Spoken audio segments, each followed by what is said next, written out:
সবাইকে বলতে হবে নেত্রী আছে। সেই নেত্রী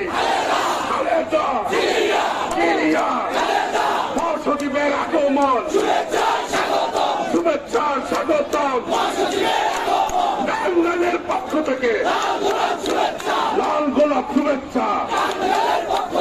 সবাই ধৈর্য সহকারে বসে পড়ে বক্তব্য শুনবেন। যারা দাঁড়িয়ে পড়েছেন সবাই বসেন, সবাই বসেন।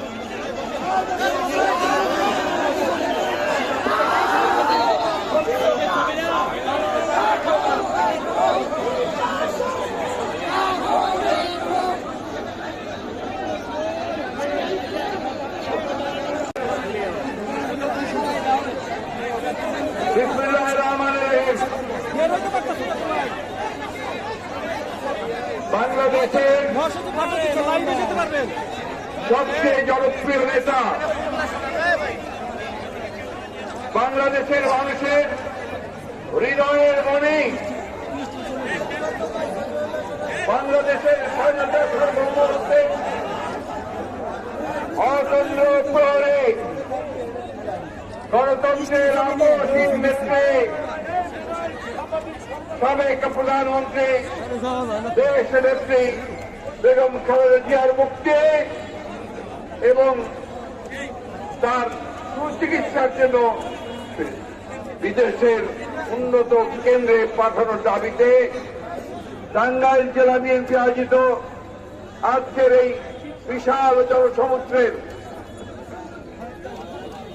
সভাপতি, টাঙ্গাইল বিএনপির সংগ্রামী আহ্বায়ক এবং বিএনপির কেন্দ্রীয় কমিটির vice chairman advocate Ahmed Azam Khan, এই সভায় উপস্থিত আছেন কেন্দ্রীয় নেতৃবৃন্দ, সাবেক মন্ত্রী, সাবেক সদস্য এবং আপনাদের টাঙ্গাইলের প্রিয় পাত্র, প্রিয় ছেলে, যিনি বাংলাদেশে বর্তমানে যুবদলের নেতৃত্ব দিচ্ছেন, আগামী দিনের নেতা সুলতান সালাউদ্দিন চুপু সহ আমাদের এই টাঙ্গাইলের আমাদের প্রিয় ভাই ও বোনেরা, আসসালামু আলাইকুম। আপনারা তো দাঁড়িয়ে গেলেন, আমি চলে যাই। আপনারা যদি দাঁড়িয়ে যান আমি এখানে থাকবো না। এই বারবার রিকোয়েস্ট করছি, আমি অনুরোধ করছি আপনাদেরকে।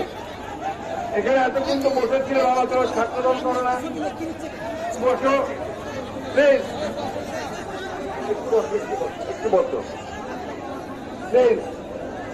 একটু দু একটা কথা বলি, করার চেষ্টা করো। এই মিটিং কেন এত কষ্ট করে আসছো টাঙ্গাইলের বিভিন্ন জায়গা থেকে, সমস্ত বাধা বিপত্তি উপেক্ষা করে গাড়ি ঘোড়া বন্ধ করেছে, অনেকে হেঁটে এসেছো, আপনারা হেঁটে এসেছেন সবাই, দয়া করে একটু ঠান্ডা হন। প্রিয় বন্ধুগণ,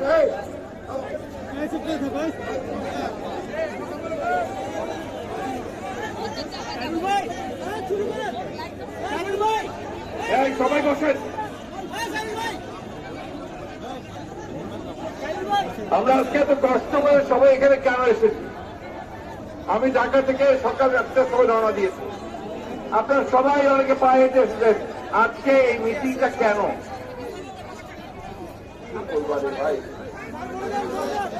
আমাদের তিনি ত্রাণকর্তা, আমাদের বাংলাদেশকে যিনি রক্ষা করতে পারেন, অতীতে করেছেন, যার নেতৃত্বে আমরা অতীতে গণতন্ত্রকে পুনরুদ্ধার করেছি, যার নেতৃত্বে আমরা সভাপতি থেকে সুসংগত করেছিলাম, সেই দেশ নেত্রী বেগম খালেদা জিয়ার মুক্তি এবং তার চিকিৎসার দাবিতে আমরা এখানে আমরা বৃহত্তর অসুস্থতার পরপরই আক্রমণের পরেই আমরা এই আন্দোলন শুরু করেছি। আপনারা জানেন যে আমরা গণ অনশন করেছিলাম ঢাকায়, আমরা সারা দেশে গণ অনশন করেছেন, জেলা পর্যায়ে, উপজেলা পর্যায়ে আপনারা সমাবেশ করেছেন। এই যে ভয়াবহ একটা দানবীয় সরকার আমাদের বুকের উপরে চেপে বসে আছে, এই সরকারকে জানানোর জন্য যে এই দেশের মানুষের সবচেয়ে প্রিয় মানুষ দেশ নেত্রী বেগম খালেদা জিয়াকে মুক্তি দিতে হবে, তাকে চিকিৎসার জন্য পাঠাতে হবে। সেই জন্যই না আজকে এখানে আসা, সেই জন্যই তো এখানে আসা, তাই নাকি? তাহলে বন্ধুগণ, দয়া করে একটু শান্ত হন, আপনারা বসেন। দুটো কথা বলে আমি শেষ করবো। দেশনেত্রী বেগম খালেদা জিয়াকে আমি কয়েকটা মিটিং এর মধ্যে তাকে আমি প্রথম নারী মুক্তিযোদ্ধা বলেছি। 1971 সালে আওয়ামী লীগের নেতারা যখন পালিয়ে যাচ্ছিল ভারতে পাখানাদার বাহিনীর আক্রমণের ফলে এবং যখন তাদের নেতারা কেউ পাকিস্তানে পালিয়ে গেছেন, আত্মসমর্পণ করেছেন, কেউ ভারতে পালিয়ে গেছেন, তখন যে মানুষটি যাকে কেউ চিনত না, সেনাবাহিনী থেকে একজন মেজর জিয়া, তিনি ঘোষণা দিয়েছিলেন যে আমি মেজর জিয়া বলছি, আমি বাংলাদেশের স্বাধীনতা ঘোষণা করলাম, যা আপনারা সবাই এই যুদ্ধে ঝাঁপিয়ে পড়েন। সেই মেজর জিয়ার সেই স্বাধীনতার ঘোষণা শুনে সমগ্র জাতি মুক্তিযুদ্ধে ঝাঁপিয়ে পড়েছিল, পড়েনি? বন্ধুগণ, সেই মেজর জিয়ার, সেই শহীদ প্রেসিডেন্ট জিয়াউর রহমানের সহধর্মিনী, যিনি ওই 71 সালে যখন মেজর জিয়া স্বাধীনতার ঘোষণা দেন, তখন তিনি ওই ক্যান্টনমেন্টের বাসভবনে ছিলেন। তার কাছে মেজর জিয়ার ব্যাটালিয়নের সৈন্য এসে জিজ্ঞেস করেছিল যে জিয়া সাহেব তো গেছেন বাইরে যুদ্ধের কাছে, আমাদের কাছে আত্মসমর্পণ করতে বলা হচ্ছে, আমাদেরকে পাকিস্তান ছেড়ে মেরে বলতে তোমাদের অস্ত্র ফেরত দাও। সেই দেশনেত্রী বেগম খালেদা জিয়া বলেছিলেন যে জিয়ার নির্দেশ ছাড়া তোমরা কোন অস্ত্র ফেরত দেবে না। বন্ধুগণ, তারপরে যখন শহীদ প্রেসিডেন্ট জিয়া রহমান যুদ্ধের জন্য কালুঘাট কেন্দ্র থেকে ঘোষণা দিয়ে যখন অনিয়ন করে ঝাঁপিয়ে পড়েছিলেন, তখন এই দেশনেত্রী বেগম খালেদা জিয়া তার 2 শিশুপুত্র, আজকের আমাদের ভারপ্রাপ্ত চেয়ারম্যান জনাব তারেক রহমান, আর যিনি আমাদের ছেড়ে চলে গেছেন সেই প্রয়াত আরাফাত রহমান কোকুকে, তার তখন একেবারে ছোট, তাদের হাত ধরে সেই লুকিয়ে গোপনে পালিয়ে ঢাকায় এসেছিলেন তার আত্মীয়ের বাসায়। সেইখান থেকে পাক হানাদার সেনাবাহিনী তাকে গ্রেপ্তার করেছিল এবং 16 ডিসেম্বর পর্যন্ত তাকে তাদের কারাগারে আটক করে রেখেছিল। বন্ধুগণ, সেই জন্যই আমি দেশনেত্রী বেগম খালেদা জিয়াকে এই দেশের প্রথম নারী মুক্তিযোদ্ধা বলেছি। বন্ধুগণ, কারণ সেই দিন যদি তিনি সেই কাজটি না করতেন, সৈন্যদের যদি বলতেন যে তোমরা আত্মসমর্পণ করো না, অস্ত্র সমর্পণ করো না, তাহলে দেখতেন যে আজকে যুদ্ধ অন্যদিকে মোড় নিতে পারত। বন্ধুগণ, আজকে সেই নেত্রীকে তারা আটক করে রেখেছে। কেন আটক করে রেখেছে? এই জন্য তারা জানে যে দেশনেত্রী বেগম খালেদা জিয়া এই দেশের মানুষের কাছে এত প্রিয় একজন মানুষ যে তিনি যদি আজকে বেরিয়ে আসেন এবং তিনি যদি সেই ডাক দেন মানুষকে যে আপনারা এগিয়ে আসুন, এই দানবীয় সরকারের পতন ঘটাতে হবে, তাহলে হ্যামিলের এই বংশীবাদকের মতো লক্ষ লক্ষ মানুষ রাজপথে বেরিয়েছে এই সরকারের পতন ঘটাবে। বন্ধুগণ, এই ভয়ে তারা তাদের দেশনেত্রী বেগম খালেদা জিয়াকে আজকে আটক করে রেখেছে। বন্ধুগণ, এই সরকার দেশনেত্রী বেগম খালেদা জিয়াকে একটা মিথ্যা মামলা দিয়ে, যে মামলাতে কোনো মামলাই নয়, সেই মামলায় তাকে বেআইনি ভাবে সাজা দিয়ে আজকে প্রায় 3 বছরের উপর ধরে তাকে আটক করে রেখেছে। এবং তিনি যখন খুব অসুস্থ হয়ে পড়েছেন, তখন তাকে হাসপাতালে নিয়ে আসার পরে সন্নিক্ষণে বারবার করে ডাক্তাররা বলছেন, প্রেস কনফারেন্স করে বলেছেন দেশনেত্রী বেগম খালেদা জিয়াকে এই মুহূর্তেই তাকে বিদেশে পাঠানো দরকার যদি তার জীবন রক্ষা করতে হয়। তারা শুনছেন না। আমরা সারা দেশে গণ আলোচনা করেছি, আমরা সমাবেশ করেছি, আমরা মিছিল করেছি, আমরা একটাই দাবি জানিয়ে আসছি যে দেশনেত্রী বেগম খালেদা জিয়াকে মুক্তি দিয়ে তাকে চিকিৎসার সুযোগ দিন। তারা সেটা দিচ্ছে না। আমরা বারবার বলেছি যে আপনারা এই মানবিক কারণে বাধা দেবেন না, তাও তারা শুনছে না। বন্ধুগণ, আইন দেখায়, কালকেও বলেছে যে আইনের বাইরে আমরা যেতে পারবো না। আর তোমরা তো নিজেরাই বেআইনি ভাবে বসে আছো। একটা আগে রাষ্ট্রে নির্বাচন করে বেআইনি ভাবে শুধু রাষ্ট্রযন্ত্রকে ব্যবহার করে তোমরা জোর করে ক্ষমতা দখল করে বসে আছো এবং গত 14 বছর ধরে সমস্ত বেআইনি কাজ করে এই দেশকে তোমরা একটা আস্থা কুলের মধ্যে নিক্ষেপ করেছ। সব ধ্বংস করে দিয়েছে আমাদের। আমরা 1971 সালে স্বাধীনতা যুদ্ধ করেছিলাম। এই টাঙ্গাইলের মাটি বড়রা মজলুম জনাব মৌলানা আব্দুল হামিদ খান ভাসানীর মাটি, যিনি সারা জীবন মানুষের ন্যায়ের জন্য, তার অধিকারের জন্য সংগ্রাম করেছেন, লড়াই করেছেন। এই মাটি আপনাদের প্রিয় নেতা আব্দুল সালাম পিন্টুর মাটি, তিনি লড়াই করতে সংগ্রাম করছে। এখনো তাকে মিথ্যা মামলায় সাজা দিয়ে আটক করে রেখেছে বন্ধুগণ। সেই টাঙ্গাইলের মানুষ আজকে একখানে সেই কারণে তারা দেশান্তি বেগম খালেদা জিয়ার মুক্তি চায়। এই সরকার আজকে 14 বছর ধরে এই অত্যাচার, নির্যাতন, দমন, নিপীড়ন চালিয়ে আমাদের প্রায় 500 অধিক লোককে গুম করে, নেতা নেত্রীকে গুম করে, হত্যা করে, নির্যাতন করে 35 লক্ষ মানুষের উপরে মিথ্যা মামলা দিয়ে আজকে জোর করে একটা নির্যাতন, দমন নীতি চালিয়ে তারা ক্ষমতা দখল করে আছে। বন্ধুগণ, আজকে এই সরকার অর্থনীতিকে ধ্বংস করেছে, লুটপাট করে, দুর্নীতি করে, চুরি করে, ডাকাতি করে আজকে তারা বিদেশে সমস্ত টাকা পাচার করে দিচ্ছে। এখন কি হয়েছে দেখেছেন? র্যাবকে ব্যবহার করেছে, পুলিশকে ব্যবহার করেছে, আইন শৃঙ্খলা রক্ষাকারীকে ব্যবহার করেছে মানুষকে নির্যাতন করার জন্য, দমন করার জন্য, হত্যা করার জন্য। এই করে তারা ঠিকই আছে। আপনারা দেখেছেন যে আজকে আমেরিকা তাদের উপর স্যাংশন দিয়েছে। র্যাব এবং 7 জন কর্মকর্তাকে তারা আমেরিকাতে নিষিদ্ধ ঘোষণা করেছে। শুধু নিষিদ্ধ নয়, বলেছে যে তাদের সমস্ত সম্পত্তি বাজেয়াপ্ত করা হবে। এবং তারপরেই আমাদের দুঃখ হয়, লজ্জা হয় যে আমাদের একটা প্রতিষ্ঠান র্যাব, রাষ্ট্রের একটা প্রতিষ্ঠান, তাকে পর্যন্ত তারা নিষিদ্ধ করেছে, স্যাংশন দিয়েছে। আমাদের সেনাবাহিনীর সাবেক প্রধান আজিজ সাহেব, তারাও আপনার ভিসা বাতিল করে দিয়েছে। আমরা পত্রিকায় দেখলাম নানক সাহেবেরও ভিসা নাকি বাতিল। এখন লোক মুখে শুনতে পাই পত্রিকায় যে আরো নাকি আপনার নাম আসছে, যেখানে তারা এই গণতান্ত্রিক বিশ্বের কাছে তারা বাতিল হবে, তারা নিষিদ্ধ হবে। বন্ধুগণ, আমেরিকাতে একটা গণতান্ত্রিক সম্মেলন হয়েছে। বাইডেন সাহেব, এখনকার যিনি প্রেসিডেন্ট, তিনি গণতন্ত্রে বিশ্বাস করে, এই দেশগুলোকে নিয়ে একটা সম্মেলন করেছেন।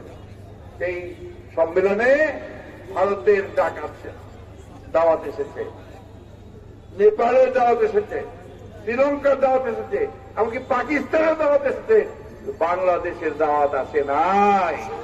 কারণ একটাই, যে বাংলাদেশ এখন একটা কর্তৃত্ববাদী, স্বৈরাচারী, ফ্যাসিবাদী রাষ্ট্র হিসেবে চিহ্নিত হয়ে গেছে গোটা পৃথিবীর। নির্বাচন খুব এখন আপনার পত্র পত্রিকায় ঢালাও করে সংলাপ খেলা শুরু হয়ে গেছে আবার, তাই না? দেখছেন ওর কি রাষ্ট্রপতি রাজনৈতিক দলগুলোকে ডেকে ডেকে সংলাপ করছে। কিসের সংলাপ? যে কেমন করে নির্বাচন কমিশন গঠন করবে, সেই নির্বাচন কমিশন নির্বাচন পরিচালনা করবে। আর এই নির্বাচন কমিশন করে কি হবে?